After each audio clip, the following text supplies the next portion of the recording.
کوئی رات تمہاری ایسی نہ ہو کہ بغیر توبہ کے سو جاؤ، کوئی صبح ایسی نہ ہو آپ کی جو اللہ تعالیٰ کی بارگاہ میں استغفار کر کے نہ شروع کرو.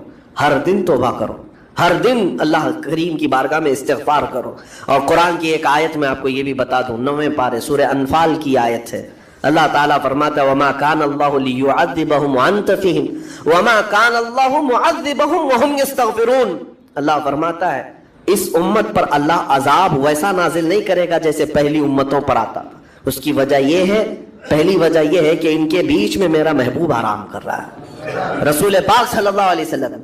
دوسری ایک وجہ رب تعالیٰ فرماتا ہے وَمَا كَانَ اللَّهُ مُعَذِّبَهُمْ وَهُمْ يَسْتَغْفِرُونَ. جب تک لوگ اللہ کی بارگاہ میں استغفار کرتے رہیں گے، استغفر اللہ ربی من کل ذنب واتوب الیہ. یہ آیت کب نازل ہوئی تھی میں آپ کو بتاؤں. 2 صحابہ تھے، دونوں گہرے دوست، بہت ہی گہرے دوست، مدینے کے رہنے والے. اس میں سے ایک صحابی تجارت کے لیے جا رہے تھے اور ان کے گھر بار میں ان کی بیوی تھی بس اور کچھ نہیں.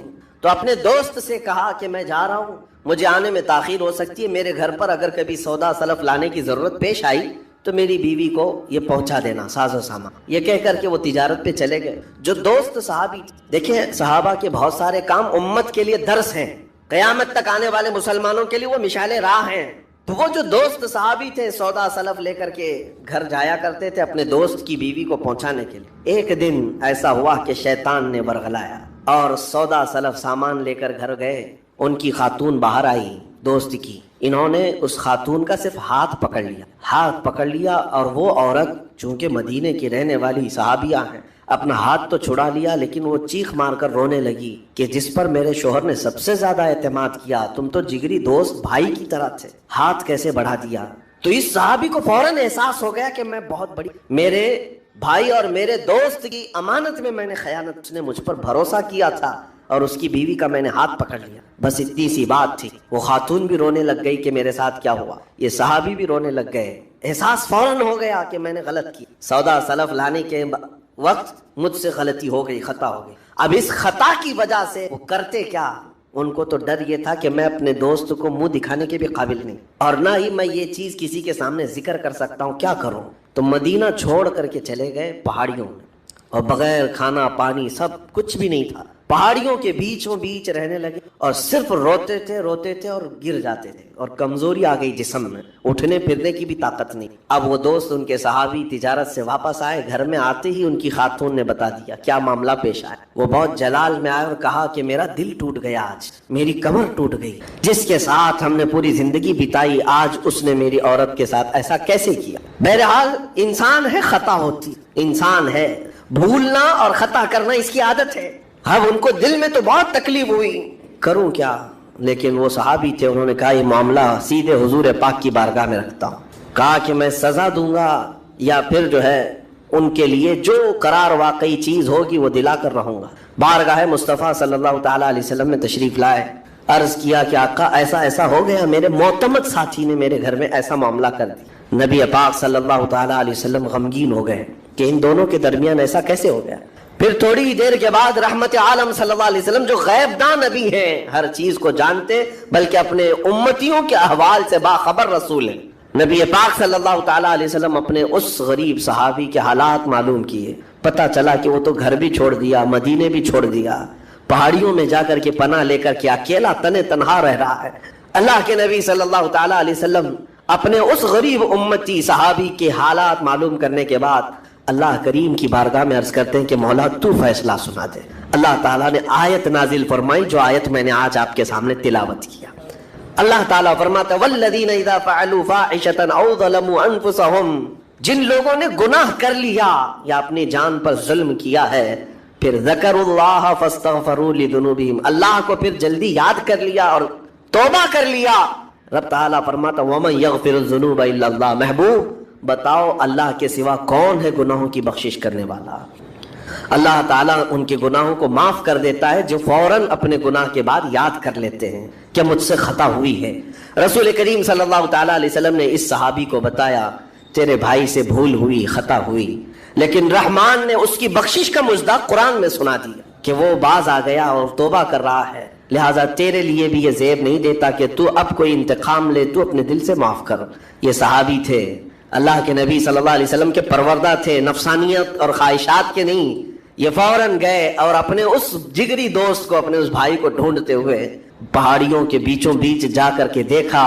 ان کی حالت بہت خستہ تھی، کمزور ہو گئے تھے اور روتے روتے اتنا تھک گئے تھے، نہ کھانا ہے نہ پانی ہے. بس یہ کہ ان سے خطا کیا ہوئی تھی، اپنے دوست کی عورت کا ہاتھ پکڑ لیا تھا. بس میرے عزیزو، اس سے بڑا نہیں. ہاتھ پکڑنے پر ان کو اس قدر احساس تھا کہ مدینہ چھوڑ. تین خطا کرنے والا وہ ہے جو خطا کرتے ہی توبہ کر لیتا ہے. مومنوں کے دل کا سکون اللہ کے ذکر میں ہے. ہم جب دنیا میں تھک جاتے ہیں تو سستانے کے لیے، سکون لینے کے لیے اچھی جگہوں کی تلاش کرتے ہیں.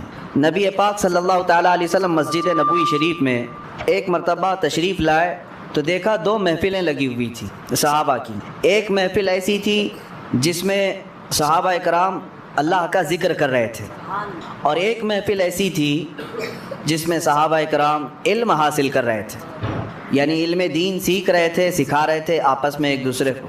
نبی پاک صلی اللہ تعالیٰ علیہ وسلم جب وہاں سے گزرے تو اپنے ساتھ ایک صحابی تھے، ان سے ارشاد فرمایا، جب تم اللہ کے باغیچوں کے پاس سے گزرو تو کچھ پھل کھا لیا کرو. جب تم اللہ کے باغیچوں کے پاس سے گزرو تو کچھ پھل کھا لیا کرو. صحابہ کرام نے عرض کیا، یا رسول اللہ کے باغیچے کیا ہیں اور پھل کیا ہے؟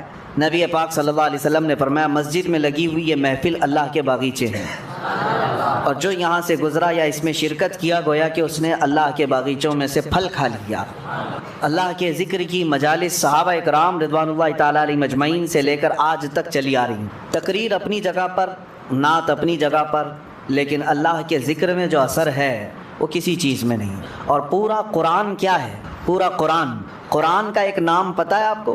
قرآن مجید بھی آپ کہتے ہیں، قرآن کریم بھی، لیکن خود قرآن میں قرآن کا نام کیا آیا ہے؟ کئی جگہ پر تو اللہ نے قرآن ہی لفظ استعمال یعنی ارشاد فرمایا ہے قرآن، لیکن ایک جگہ اس کا نام الگ آیا ہے، انا نحن نزلنا الذکر، بے شک ہم نے ذکر کو نازل کیا ہے.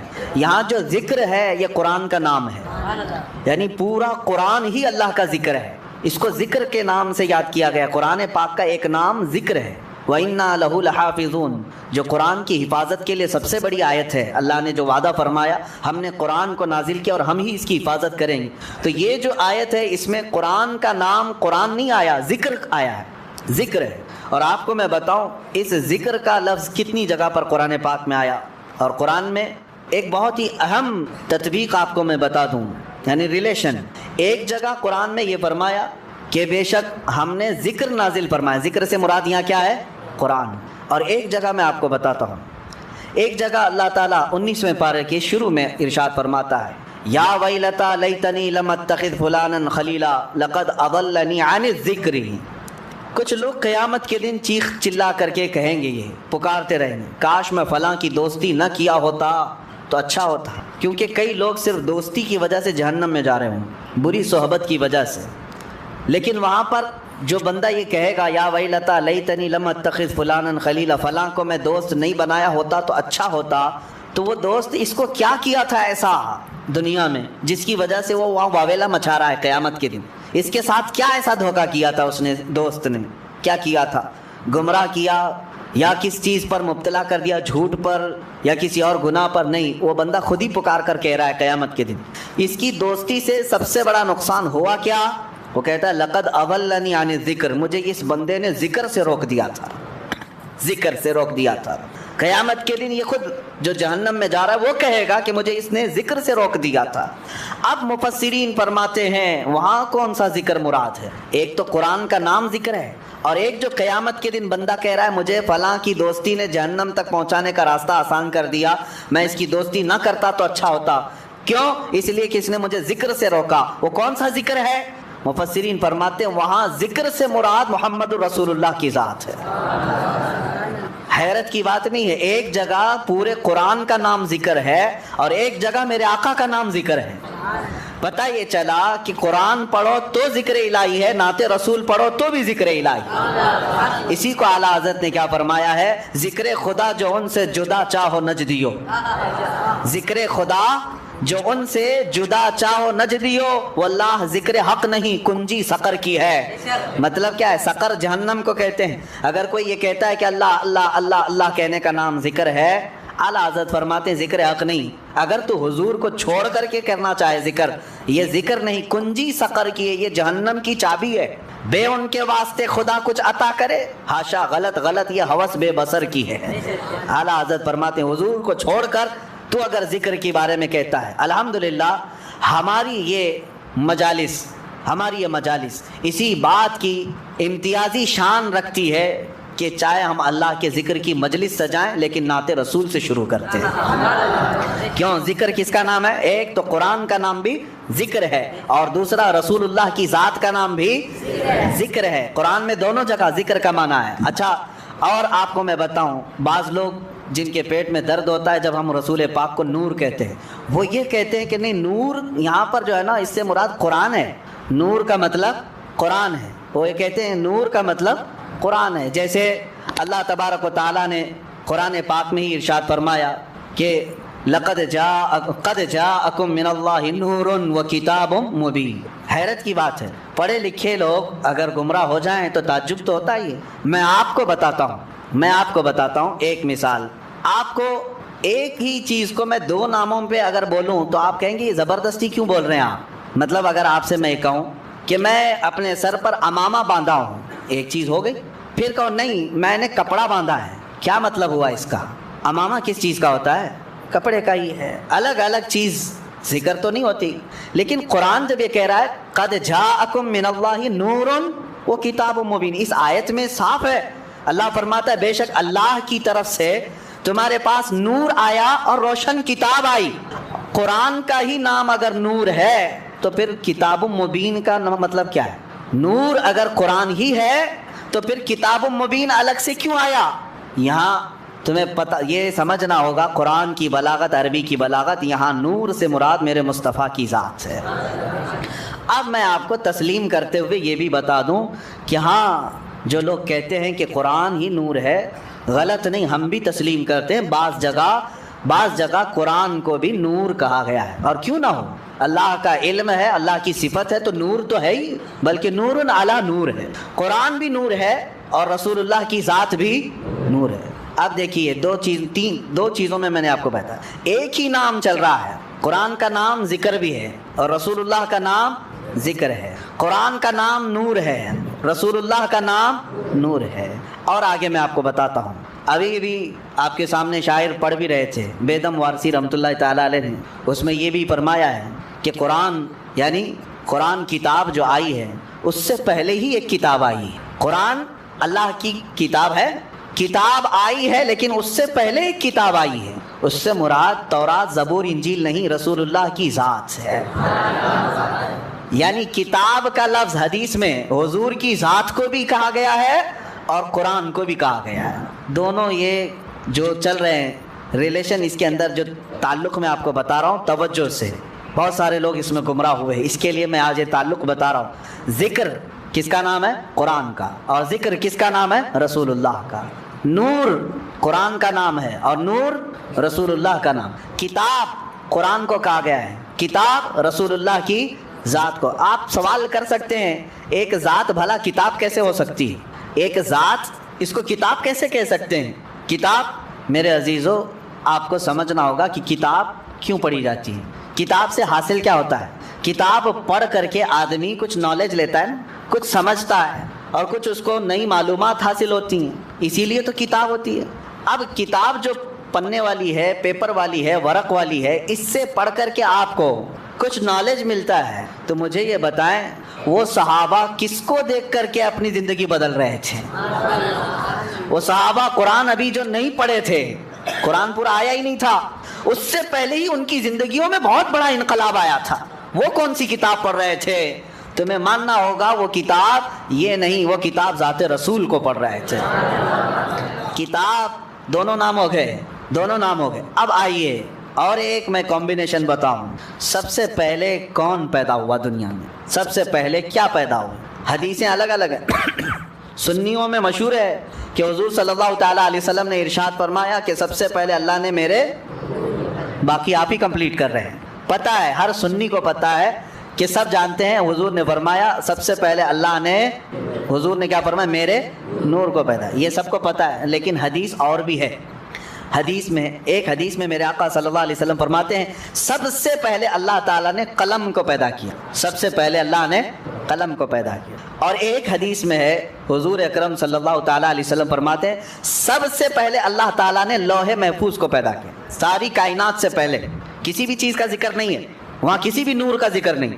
حضور نے فرمایا سب سے پہلے اللہ تعالیٰ نے لوح محفوظ کو پیدا کی، تختی جس پر ساری کائنات لکھی گئی ہے، یہ لوح محفوظ کو۔ اب تطبیق دے کر کے بتاؤ، حضور پاک صلی اللہ تعالیٰ علیہ وسلم نے ایک حدیث میں فرمایا سب سے پہلے اللہ نے میرے نور کو پیدا کیا، ایک حدیث میں حضور فرما رہے ہیں سب سے پہلے اللہ نے قلم کو پیدا کیا، ایک حدیث میں فرما رہے ہیں سب سے پہلے اللہ نے لوح محفوظ کو پیدا کیا، آخر سب سے پہلے آیا کون؟ تو یہ فیصلہ جو ہے صرف عاشقان رسول کر سکتے ہیں۔ فنا فی الرسول، عاشق رسول اقبال لاہوری فرماتے ہیں، قلندر لاہوری علامہ اقبال یہ کہتے ہیں اس کا فیصلہ یہ ہے یا رسول اللہ لوح بھی تو قلم بھی تو، تیرا وجود الکتاب، ساری چیزیں آپ ہیں یا رسول اللہ۔ جو حدیث میں حضور نے فرمایا لوح پہلے پیدا ہوا، قلم پہلے پیدا ہوا، کتاب پہلے پیدا ہوئی،